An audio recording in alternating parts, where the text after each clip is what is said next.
If you'd like to hear the full episode or any of the scenario archives, be sure to subscribe and click the link in our bio. Also, like and follow the Scenario Radio Show on all of our social media platforms for more real talk with a playlist. Peace. All right, you're still with us here on the Scenario Radio Show, the Blue-Eyed Soul edition, where we make sure to give the white man his due after such a long time of being denied. We're going to make sure we give them the props that they deserve. And you know, we're talking music. We, of course, have to bring in our favorite music snob when we're talking about music, the host of, well, two podcasts. Now, I was about to just go with one, but two podcasts. The first time I heard, and Unsung, Unwrapped, Toya Haynes. What's good, Toya? Hi, it's so good to see y'all live. Well, not live, but live enough. You know. Yeah, live enough. That's so nice to see y'all. You too. Hey, you too. Thanks for hanging out with us. Oh yeah. Glad to do it. I had some time. Oh, man. Wasn't going nowhere. So before we ask you anything about just what you got for us today, just want to say how has your social distancing quarantine situation going? How are things going for you? You know, it's had its ups and downs. I'm not gonna lie. I've had my moments where I've just been like, man, how long is this gonna be? You know, like it's just been crazy. But just trying to find the joy in it all, and new things to do, new things to cook. You know, maybe new music to listen to. You know, catch on some Facebook posts that, you know, how you save something for later. Just start dipping into those. You got time. Yeah, so just little things like that. Little things like that. All right, well, whatever works. That's what I said. I'm going to have to do that. Catch up on my Facebook posts I've saved that I never got back to. I got a lot of them.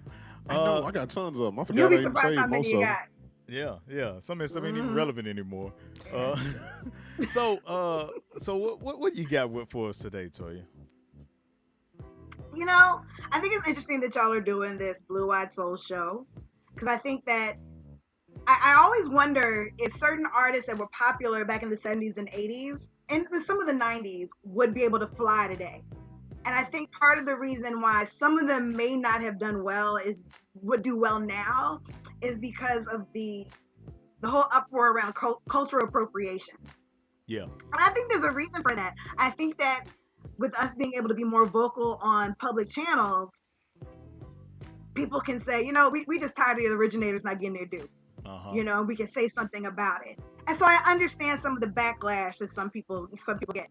I know me personally, for every time I get a look at this child, they can sing, you know, post somebody sends me on Instagram or Facebook, 9.9 times out of 10, they're white. And they're doing all the runs and all that, you know, and I don't want to ever take away from something that someone loves to do and music that they genuinely love. But a lot of times the originators and Black folk, particularly, that, you know, sing and have always grown up singing, we don't get the due until someone that does not look like us does it almost as well. Yeah. Almost. And that's tough. Almost as well. So it kind of makes me wonder, like, would a Tina Marie have flown today? You know, would we have allowed Tina Marie to come out? Would we have allowed? I know one thing that would not have happened. Y'all remember a group called the Young Black Teenagers, and they were all white? Yes, I remember them. Crack the Bottle was one of their singles. Yes, yep. They were on Def Jam. They were called the Young Black Teenagers. They were all white. Russell Simmons signed off on this. And one of the guys by the Bomb Squad. Yes, and they were called the Young Black Teenagers. And if y'all remember House Party 2, who saw House Party 2? Yeah. Like the lead guy in House Party 2, Malik, was one of the guys in Young Black Teenagers. White guy with locks. Yep. Yes. Yeah, I remember now. And they were like, "What you know about being black?" He's the one that went to the HBCU and everything. I remember. Yes. I remember them now. Yep.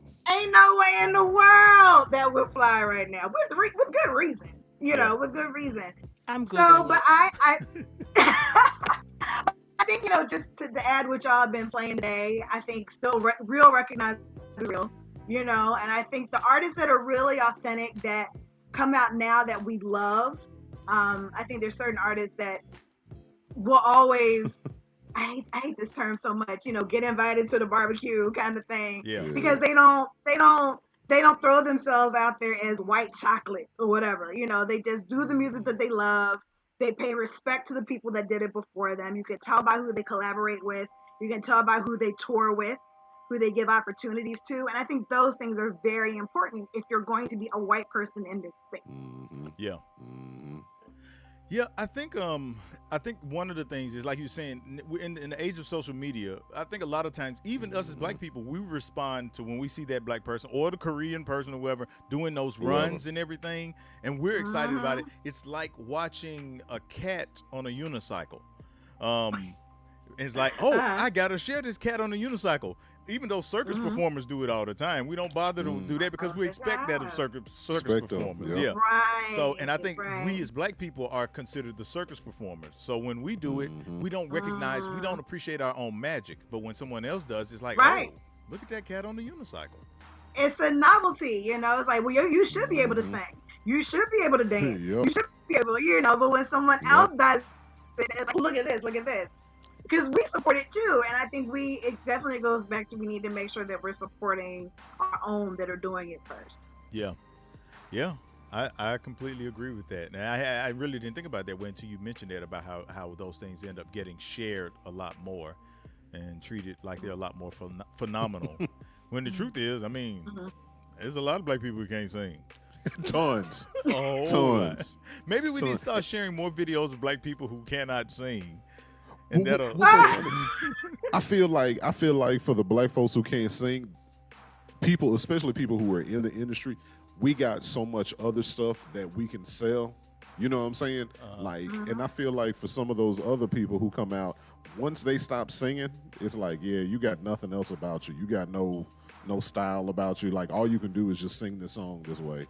But then the minute you start talking to just your every way, it's just like, okay, yeah. Or even like when you see like sometimes the Asian people and they're singing and you forget they can't even speak English.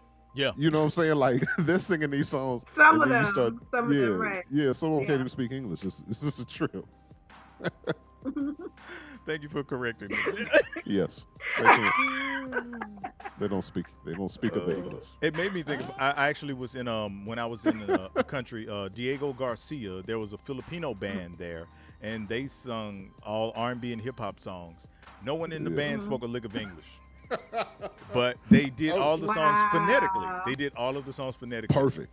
Yeah, to the letter. Yeah. Perfect. Those are my favorite people. Those are my favorite. Like they don't speak English but can sing our words beautifully. Yeah. Yeah. Right, because over there they appreciate us doing our music over there more than we do over here.